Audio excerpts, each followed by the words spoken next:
Hello friends. तो आज की हमारी मूवी का नाम है जंगल क्रूज, जो 2021 में रिलीज हुई बहुत ही शानदार एडवेंचर मूवी है। तो चलिए आगे बढ़ते हैं हम हमारी मूवी की ओर। तो मूवी की स्टार्टिंग में हमें टीयर्स ऑफ द मून नाम के रहस्यमय पेड़ को दिखाया जाता है, जो कि अमेज़न के घने जंगलों में है और उसमें इतनी पावर थी कि उसके फूलों की पंखुड़ियों से किसी भी प्रकार की बीमारी को खत्म किया जा सकता था। उसको पाने के लिए 16वीं शताब्दी के बहुत लोगों ने कोशिश की, लेकिन कोई भी उस पेड़ तक पहुंच नहीं पाया था। उस समय अगिरे नाम का एक आदमी भी उस पेड़ को खोजने के लिए निकल पड़ा था। वो अपनी बीमार बेटी का इलाज करना चाहता था, लेकिन अमेज़न के जंगल ने उस पेड़ को प्रोटेक्ट करने के लिए उसके ग्रुप को मार गिराया था। फिर कुछ जंगली कबीले ने उसे ढूंढकर उस पेड़ की ताकत की मदद से उसे और उसके साथियों को फिर से ठीक कर दिया था। लेकिन अगीरा कुछ भी करके उस टीयर्स ऑफ मून की पंखुड़ी लेना चाहता था, इसलिए अगीरे ने उस कबीले के सरदार से वो एरोहेड मांगा, जो उस पेड़ को खोजने की चाबी थी। लेकिन उन लोगों ने उसे साफ मना कर दिया था, जिसके बाद अगीरा और उसके ग्रुप ने उन लोगों को मार दिया और उसके गांव को भी जला दिया। लेकिन मरने से पहले उस कबीले के सरदार ने अगीरा को और उसके साथियों को कर्स दे दिया कि वो लोग कभी नदी से दूर नहीं जा पाएंगे और कभी मरेंगे भी नहीं। फिर सीन शिफ्ट होता है लंदन में 1916 में, जहां पर हम लिली और उसके भाई मैकग्रेगर को देखते हैं। वो दोनों मिलकर टीयर्स ऑफ मून पर रिसर्च कर रहे होते हैं, क्योंकि वो दोनों मिलकर उसके पावर से वो दवाई बनाना चाहते हैं जिससे किसी भी बीमारी को खत्म किया जा सके। लेकिन उसके लिए उसे रॉयल सोसाइटी एक्सप्लोरर की हेल्प और डॉक्टर एल्बर्ट की खोजी हुई वो प्राचीन एरोहेड चाहिए थी, लेकिन वो लोगों ने उसे साफ मना कर दिया था। इसके बाद लिली अपनी चालाकी से सबकी नजरों से बचते हुए डॉक्टर एल्बर्ट के रिसर्च बॉक्स तक पहुंच जाती है,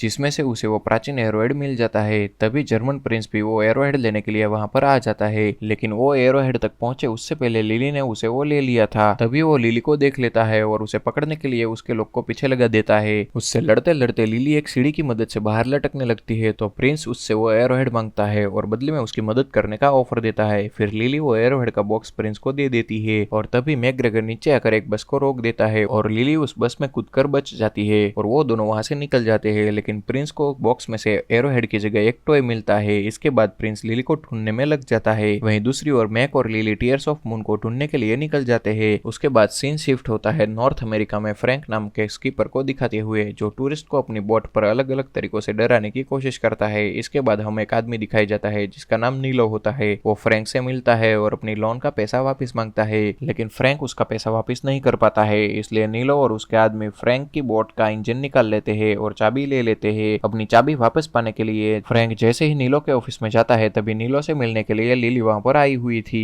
वो फ्रैंक को नीलो समझकर उसे बताने लगती है कि मैं टीयर्स ऑफ मून को खोजना चाहती हूँ और इसके लिए मुझे एक स्कीपर की जरूरत है। ये जानकर फ्रैंक उसे डराने की कोशिश करता है, लेकिन लिली उसकी कोई भी बात सुनती नहीं है और वो फ्रैंक को स्कीपर के लिए हायर कर लेती है। तभी नीलो भी वहां पर आ जाता है और फ्रैंक की असलियत पकड़ी जाती है, इसलिए लिली उस पर गुस्सा करती है। तभी फ्रैंक को लिली के पास वो एरोहेड दिखाई देती है। इसकी वजह से लिली को वो अपनी बोट पर ले जाने के लिए मान जाता है, लेकिन लिली अब उसके ऊपर ट्रस्ट नहीं करती है। तभी वहां पर एक चीता आता है, जिसे देखकर सब लोग डर जाते हैं और सबकी हालत काफी खराब हो जाती है। तभी नीलो वहां से भाग जाता है और फ्रैंक उस चीते से फाइट करके उसे वहां से भगा देता है। ये देखकर लिली उसकी बोट पर जाने का डिसाइड करती है, क्योंकि फ्रैंक बहुत ही बहादुर था। दूसरी ओर फ्रैंक अपनी बोट का इंजन वापस लेकर अपना इंजन फिट कर रहा होता है। तभी हमें पता चलता है कि वो चीता फ्रैंक का फ्रेंड था और जिसका नाम प्रॉक्सिमा होता है, जिसके साथ मिलकर फ्रैंक ने लिली को इम्प्रेस करने के लिए उसके साथ नकली फाइटिंग की थी। फिर कुछ देर में लिली भी वहां पर आ जाती है। फिर मैकग्रेगर यानी कि मैक अपना बहुत सारा सामान लेकर वहां पर आ जाता है, इसलिए फ्रैंक उसके एक्स्ट्रा लगेज को नदी में फेंकने लगता है, जिसकी वजह से वो दोनों के बीच में बहस हो जाती है। तभी लिली को कुछ लोग दिखाई देते हैं जो बर्ड्स को पिंजरे में बंद करके उसे बेचने के लिए ले जा रहे होते हैं, जिसे देखकर वो बर्ड्स को बचाने के लिए जाती है, जिसके दौरान वो लोग लिली को किडनैप कर लेते हैं। तभी नीलो के लोग फ्रैंक के पीछे पड़ जाते हैं, क्योंकि फ्रैंक ने उसे बताई भी नहीं अपनी बोट का इंजन वापस ले लिया था। इसके बाद फ्रैंक अपनी बोट को लेकर वहां से भागने लगता है, लेकिन फ्रैंक को लिली जब बोट पर दिखाई नहीं देती है तो फ्रैंक लिली को ढूंढने के लिए जाता है। वहीं दूसरी ओर हम देखते हैं कि लिली कैसे भी करके उस पिंजरे से खुद को आजाद कर देती है और उन लोगों से फाइट करने लगती है। तभी वहां पर फ्रैंक भी आ जाता है और दोनों वहां से बाहर आ जाते हैं। फिर बोट तक पहुंचने के लिए फ्रैंक पानी में कूद जाता है, लेकिन लिली तैरना नहीं जानती थी, इसलिए वो एक वायर पर लटकते हुए बोट तक पहुंच जाती है। तभी प्रिंस अपनी सबमरीन लेकर वहां पर आ जाता है और उन लोगों पर फायरिंग शुरू कर देता है, जिसकी वजह से फ्रैंक अपनी बोट को दूसरी ओर मोड़ लेता है। यह देखकर प्रिंस मिसाइल से उस पर अटैक कर देता है, लेकिन फ्रैंक किसी भी तरह मिसाइल से अपनी बोट को बचा लेता है और वो लोग वहां से भाग जाते हैं। कुछ दूर जाने पर लिली नोटिस करती है कि फ्रैंक बोट को दूसरी दिशा में ले जा रहा है, इसलिए वो फ्रैंक को मैप दिखाकर सही डायरेक्शन में जाने के लिए बोलती है। तो फ्रैंक उसे समझाता है कि उस रास्ते पर बहुत ही खतरा है, मैं इस नदी और जंगल को बहुत ही अच्छी तरह से वाकिफ हूँ। लेकिन लिली उसकी एक भी बात नहीं सुनती है और फ्रैंक बोट को उसी दिशा में मोड़ लेता है। दूसरी ओर प्रिंस टीयर्स ऑफ मून उनको खोजने के लिए अगेरे की हेल्प लेने के लिए सोचता है। फिर रात होने ही वाली होती है, इसलिए फ्रैंक बोट को किनारे पर लगा देता है। फिर शाम को खाना खाने के बाद मैक फ्रैंक के केबिन में सोने के लिए चला जाता है, जहाँ पर हम प्रोक्सिमा को एक पिंजरे के अंदर देखते हैं। वहीं फ्रैंक और लिली एक दूसरे से बातें कर रहे होते हैं। उसके दौरान लिली उसे बताती है कि मैं टीयर्स ऑफ मून के पावर से एक ऐसी दवाई बनाना चाहती हूँ जिससे लोगों की हेल्प कर सकूं। यह जानकर फ्रैंक लिली से बहुत ही इंप्रेस हो जाता है, क्योंकि लिली अनजान लोगों के लिए अपनी लाइफ को रिस्क में डाल रही थी। तभी मैक भागकर बाहर आ जाता है, क्योंकि प्रोक्सिमा उसका पीछा कर रही थी। तभी लिली को पता चल जाता है कि वो जैगुआर फ्रैंक का पालतू है, जिससे लिली बहुत ही नाराज हो जाती है, क्योंकि फ्रैंक ने फिर से उसका भरोसा तोड़ा था। दूसरी ओर प्रिंस को अगेरे की बॉडी मिल जाती है और वो उसकी बॉडी पर नदी का पानी डालकर उसे जिंदा कर देता है, जो कि एक अजीब से मॉन्स्टर में बदल चुका होता है। प्रिंस उसे कहता है कि अगर तुम मुझे वो एरोहेड लाकर दोगे तो मैं तुम्हें इस शाप से आजाद करवा दूंगा। अगीरा उसकी बात को मान जाता है। उसके बाद वो प्रिंस वहाँ पर बहुत सारा नदी का पानी लाता है, जिसकी वजह से अगीरे का ग्रुप वहाँ से आजाद हो जाता है। दूसरी ओर फ्रैंक लिली को आगे जाने से मना करता है, लेकिन लिली नहीं मानती है। इसके बाद उसकी बोट एक खतरनाक मोड़ ले लेती है, जहाँ फ्रैंक बोट को संभालने की कोशिश करता है, लेकिन उसके सामने एक बहुत ही बड़ा वाटरफॉल आ जाता है और उनकी बोट नीचे गिरने ही वाली होती है। लेकिन फ्रैंक किसी भी तरह से अपनी बोट को वापस टर्न कर लेता है, इससे सबकी जान बच जाती है। इसके बाद फ्रैंक और मैक लकड़ी लेने के लिए जंगल में जाते हैं,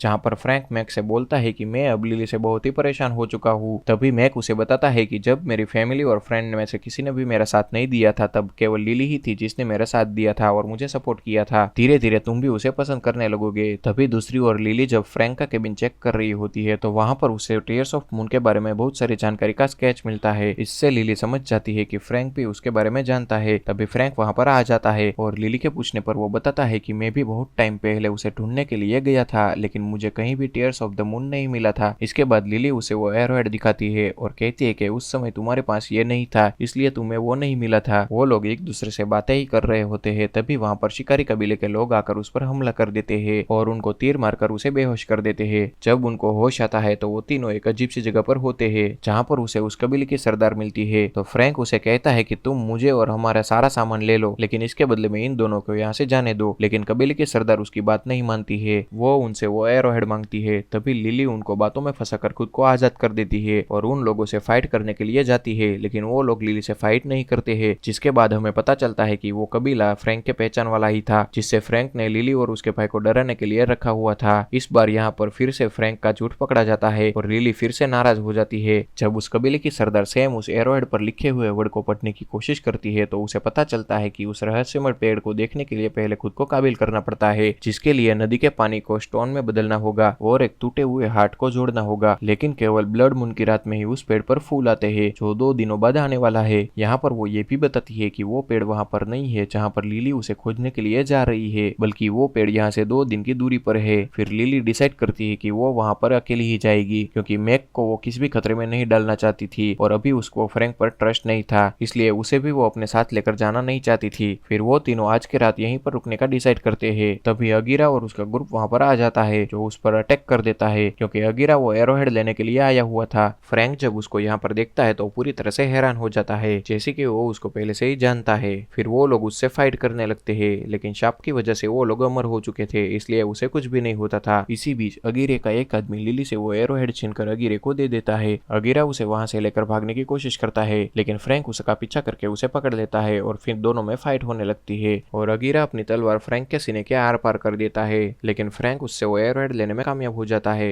जब वो नीचे गिर रहा होता है तब वो एरोहेड लिली के पास फेंक देता है। अब सैम लिली और मैक को ये बताती है कि तुम जल्दी से नदी से दूर चले जाओ, क्योंकि ये लोग इस नदी को छोड़कर दूर नहीं जा सकते हैं। यहाँ से भागते समय मैक का पैर जख्मी हो जाता है, इसीलिए वो लिली को वहां से भागने के लिए बोलता है। अब जैसे ही लिली नदी से दूर चली जाती है तो अगीरे और उसके ग्रुप को वापस लौटना पड़ता है, क्योंकि शाप की वजह से वो नदी से दूर नहीं जा सकते थे, लेकिन प्रिंस लिली का पीछा कर सकता था। इसलिए अगीरे के ग्रुप का एक आदमी जो धीरे धीरे मधुमक्खी में कन्वर्ट हो रहा था, वो लिली के पीछे अपनी मधुमक्खी को लगा देता है। अगली सुबह जब लिली फ्रैंक और मैक को ढूंढने के लिए जाती है तो फ्रैंक वहां पर उसे जिंदा मिलता है और उसे जिंदा देखकर वो बहुत ही खुश हो जाती है, लेकिन तलवार आर पार होने के बावजूद भी फ्रैंक की बॉडी से जरा भी खून नहीं निकला था। इससे लिली और मैक बहुत ही घबरा जाते हैं और समझ जाते हैं कि फ्रैंक कोई इंसान नहीं है। जिसके बाद फ्रैंक उसे बताता है कि वो भी अगीरे के ग्रुप का ही एक आदमी है और वो शाप की वजह से पिछले 400 साल से जिंदा है। इसके बाद वो लिली को तलवार निकालने के लिए बोलता है। लिली पहले तो बहुत ही घबरा जाती है, लेकिन बाद में वो हिम्मत करके उसकी बॉडी से वो तलवार निकाल देती है। दूसरी ओर हम देखते हैं कि वो मधुमक्खियां प्रिंस के पास जाती है और उसे इशारा करके मैप की मदद से लिली का लोकेशन बता देती जाती है। उसके बाद प्रिंस अपने लोगों को उस लोकेशन पर चलने के लिए बोलता है। फिर लिली टीयर्स ऑफ मून को खोजने के लिए फ्रैंक की बोट पर चली जाती है। फ्रैंक अगीरे से लिली के लिए लड़ा था, इसलिए उसे यकीन हो जाता है कि फ्रैंक एक अच्छा आदमी है, इसलिए वो उसे उसके पास्ट की स्टोरी पूछती है। उसके बाद फ्रैंक उसे अपनी कहानी सुनाता है और हमें पता चलता है कि फ्रैंक और अगीरा दोनों कजिन थे और अगीरे की बेटी की तबीयत बहुत ही खराब रहने लगी थी और अगीरा उसे बहुत ही प्यार करता था, इसलिए वो उसे किसी भी कीमत पर बचाना चाहता था। इसी के साथ फ्रैंक और अगीरा अपने ग्रुप के साथ टीयर्स ऑफ मून को खोजने के लिए निकल जाते हैं, क्योंकि अगीरे को पता था कि टीयर्स ऑफ मून की पंखुड़ी किसी भी बीमारी का इलाज कर सकती है। फिर फ्रैंक लिली को यह भी बताता है कि हमने उस पेड़ को बहुत समय तक खोजा, लेकिन वो पेड़ हमें नहीं मिला। फिर भी हम उस पेड़ को लगातार खोजते रहे। धीरे धीरे टाइम बीतता गया और जंगल हमें एक एक करके मारता गया। फिर जब वहाँ के गाँव वालों को हमारी लाश मिली, तब गाँव के सरदार और उसकी बेटी ने टीयर्स ऑफ मून की मदद से हमें फिर से जिंदा कर दिया। लेकिन अगीरा अपनी बेटी के लिए कुछ भी करके उस पेड़ तक पहुंचना चाहता था, इसलिए उसने वो सरदार से एरोहेड मांगा, लेकिन सरदार ने उसे देने से साफ मना कर दिया, जिसके लिए अगीरे और उसके लोगों ने एरोहेड के लिए सरदार और सभी गाँव वालों पर अटैक कर दिया और वहाँ पर आग लगाकर गाँव वालों को जला दिया। लेकिन मुझे वो जरा भी पसंद नहीं आया था, इसलिए मैंने गाँव वालों को बचाने की कोशिश की, लेकिन सरदार ने मरने से पहले हम सबको एक शाप दे दिया, जिसकी वजह से ना तो हम कभी नदी से दूर जा सकते हैं और ना तो कभी मर सकते हैं। अगीरा मुझे धोखेबाज समझता था, इसलिए हम लोग कई साल तक लड़ते रहे, लेकिन हम में से कोई मरता नहीं था। जिसके बाद मैंने अगीरे के ग्रुप को एक जाल में फंसाकर एक गुफा में बंद कर दिया, जहाँ पर नदी का पानी नहीं पहुंच सकता था, इसलिए जंगल ने उसे वहां पर पकड़ के रख दिया और पिछले 400 सालों से वहीं पर कैद करके रख दिया था, जो अब एक मॉन्स्टर में बदल गए हैं। उसके बाद मैंने नदी के पास एक जगह को बसाया और वहीं पर रहने लगा, लेकिन अब उसको किसी ने आजाद कर दिया है। वहीं दूसरी ओर मैक और सैम नाव में होते हैं, तभी प्रिंस वहां पर आ जाता है और मैक को किडनैप कर ले जाता है, क्योंकि वो उसकी मदद से लिली और फ्रैंक को एरोहेड देने के लिए मजबूर करना चाहता था। वहीं दूसरी ओर लिली अब फ्रैंक पर पूरा यकीन करने लगी थी और दोनों एक दूसरे को पसंद करने लगे थे। लिली उसे पूछती है कि टीयर्स ऑफ मून के मिल जाने पर तुम क्या करोगे, जिस पर फ्रैंक उसे कहता है कि मैं इस शाप से आजाद होकर मरना चाहता हूँ, क्योंकि मैं इतने सालों तक जीकर दुनिया से बोर हो गया हूँ। लेकिन लिली उसे ऐसा करने से मना करती है। वहीं मैक प्रिंस को पेड़ की असली लोकेशन बता देता है। इसके बाद प्रिंस वहां पर रही मधुमक्खियों को मार देता है, क्योंकि वो अगीरे को इसके बारे में बताना नहीं चाहता था। वहीं दूसरी ओर हम देखते हैं कि फ्रैंक और लिली पेड़ की लोकेशन पर पहुंच जाते हैं। इसके बाद फ्रैंक चेक करने के लिए नदी के अंदर जाता है, जहां पर उसे एक बड़ा सा दरवाजा दिखाई देता है, जिसे खोलने से यहाँ का पानी बाहर जाने वाला था, लेकिन उस दरवाजे तक पहुंचने के लिए बहुत ही कम जगह थी, इसलिए वो लिली के पास वापस आ जाता है और उसे उस दरवाजे के बारे में बताता है, क्योंकि वो उस जगह से आसानी से अंदर जा सकती थी। फिर लिली स्विमिंग नहीं जानती थी, इसलिए वो अंदर जाने से मना कर देती है। फिर फ्रैंक के काफी समझाने के बाद वो मान जाती है। उसके बाद फ्रैंक उसे वहां तक ले जाता है, जहाँ पर फ्रैंक उसे अपनी ब्रीथ देने लगता है, जिससे लिली को पानी के अंदर ऑक्सीजन लेने में आसानी हो जाती है। फिर लिली जैसे ही उस दरवाजे के लीवर को खींचती है, अंदर से मछली आकर फ्रैंक पर अटैक कर देती है, जिससे फ्रैंक ब्रीथ देने के लिए लिली तक नहीं पहुंच पाता है। फिर हम देखते हैं कि ऑक्सीजन न मिलने की वजह से लिली बेहोश हो जाती है और दरवाजा खुल जाने की वजह से वहां का सारा पानी गायब हो जाता है।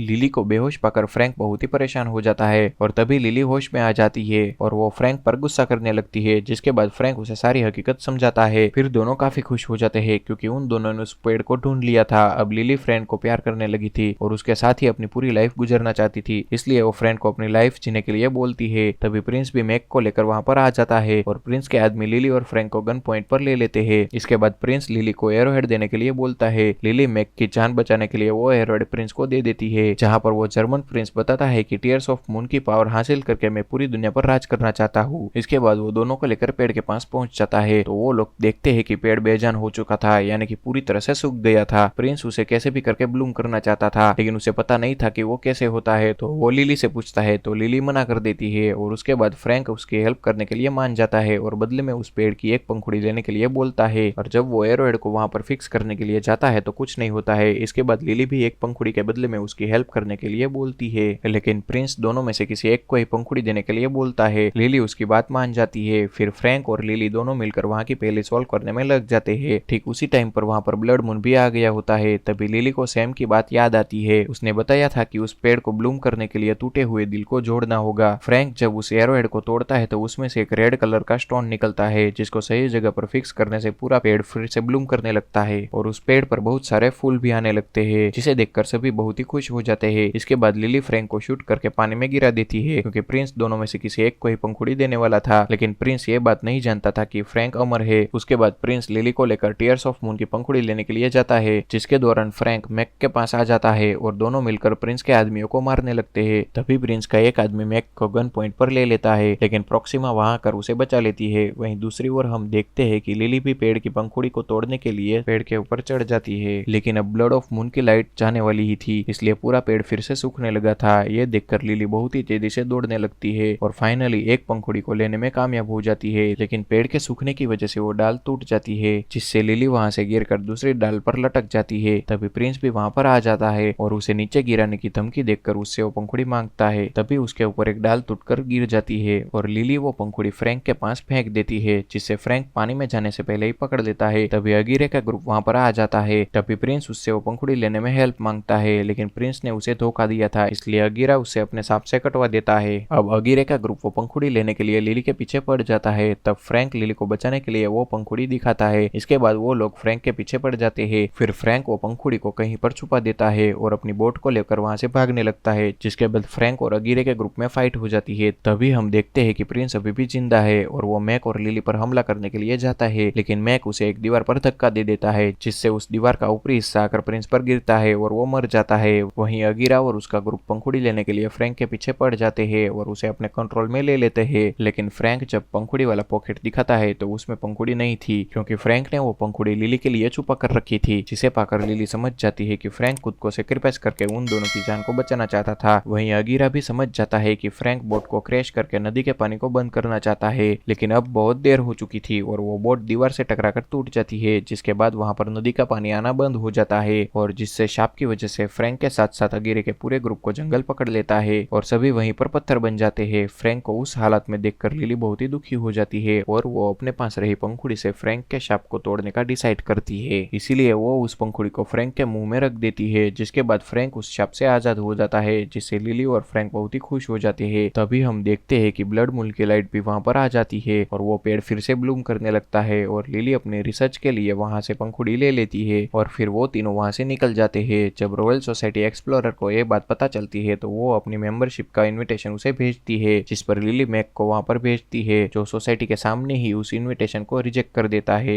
इसके बाद हमें फ्रैंक और लिली को दिखाया जाता है, जो लंदन में आकर एक दूसरे के साथ खुश रहने लगते हैं। इसी के साथ हमारी मूवी यहाँ पर हैप्पीली एंड होती है। तो दोस्तों, अगर आपको हमारी ये वीडियो अच्छी लगी हो तो प्लीज लाइक करें, शेयर करें और सब्सक्राइब करना बिल्कुल भी ना भूलें।